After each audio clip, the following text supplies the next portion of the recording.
Financial abundance versus financial security. How many of y'all know the difference between these two terms? I'm sure most of you don't, which is precisely why I am making this video. When you think of financial freedom, I'm sure most of you would automatically think of financial abundance, more so the outcomes of financial abundance, which is essentially the spending power to buy whatever you like whenever you wish, whether that be cars, property, jewelry, handbags, you name it. I'm not here to condemn financial abundance as a whole today, but rather liberate you from the idea that financial abundance is the same as financial security, because in fact they are not. Financial abundance and financial security both fall under the big umbrella of financial freedom. Think of it as this hierarchy of needs. The bottom two tiers are the most basic tiers. So the bottom two tiers are most closely associated with financial security, meaning having the finances to meet your daily expenses like food, shelter, clothing, etc., right? But at the same time, you don't have excess money to spend on your whims and fancies, but at the same time you have sufficient money whereby you don't have to worry when your next meal is going to be and are you going to be able to afford your next meal. So moving up this ladder of needs, this hierarchy of needs, the top three layers are most closely associated with financial abundance, with the middle tier being the transition stage between financial security and financial abundance, also known as the accumulation of wealth. It's quite self-explanatory. The topmost tiers are what most people would wish to fulfill once they've fulfilled their basic financial needs. So why am I telling you all this? I want to bring you this idea that financial abundance might not be all sunshine and glitters. Financial security might in fact be the safer option. I'm sure most of you know that. But why do I say that financial abundance is not sustainable in the long run? I'm sure when most of us were young, or those who are young right now, hustle culture seems very appealing to you because this simplistic idea of putting in the work now and reaping the rewards 5 to 10 years down the road seem very attractive. Because when we're young, I think our utmost priority is to secure a bright future for ourselves and our families and our kids if we wish to have kids. And so this idea that we need to start working now so that we can give our kids the future we want them to have is something we feed into very often. Not saying that it's wrong, not condemning the pursuit of excellence. In fact, I think hustle culture cultivates good work ethic, but there are extremes. Naturally, when something becomes your North Star, when something becomes your utmost priority, you start focusing all your time and energy into that thing. So in this case, finances. So if all that matters to you at this point in life is securing a bright future, then what you'll do is put all your time and energy into work, into building your business, building your brand. Nothing wrong with entrepreneurship. I know a lot of people don't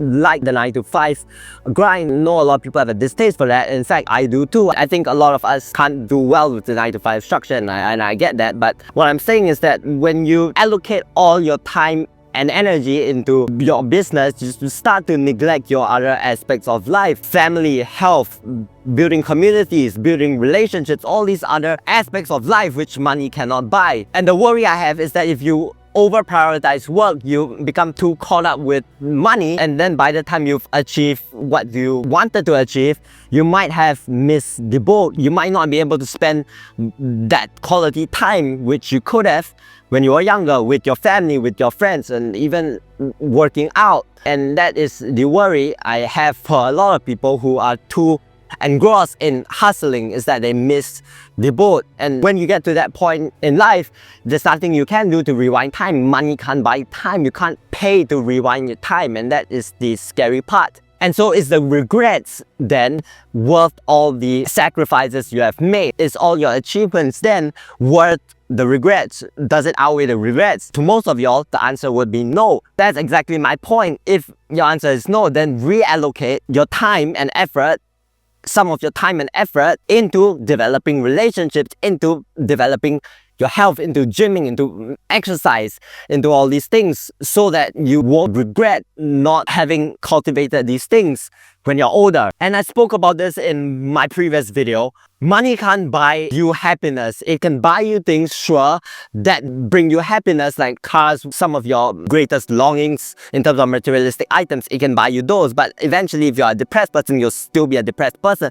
Those things are only perks to, give you some sort of excitement every now and then. The problem is if you keep chasing after that, you become numb to those things. I'm sure millionaires don't get excited over a new supercar. Like I mentioned in my previous video, you become numb to a lot of these things. Your baseline dopamine rises and you need more and more things to stimulate your mind to bring you just a little bit of happiness. And another worry I have about getting numb to things is that when you keep on working, you get engrossed to it. Your North Star becomes magnified. So when you keep on working, naturally you'll keep on going and going. So maybe 10 years down the road, you've met your goals in terms of your finances, but then you think that it's not enough. So you keep on going and going and going. And then that's even worse.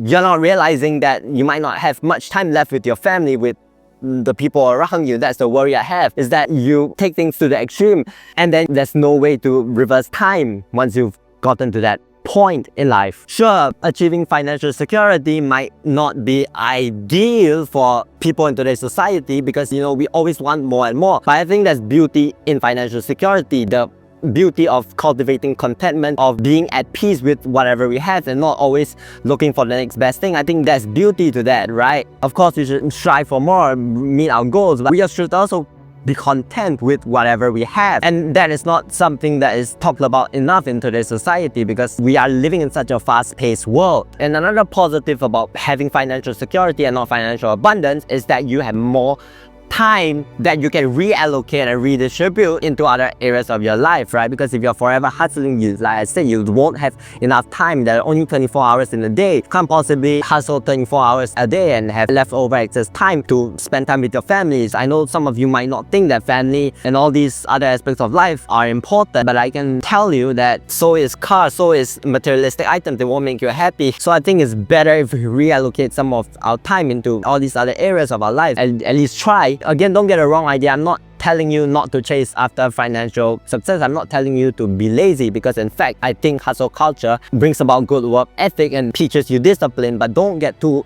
engrossed in that, too consumed in that, whereby you forget and neglect other aspects of life.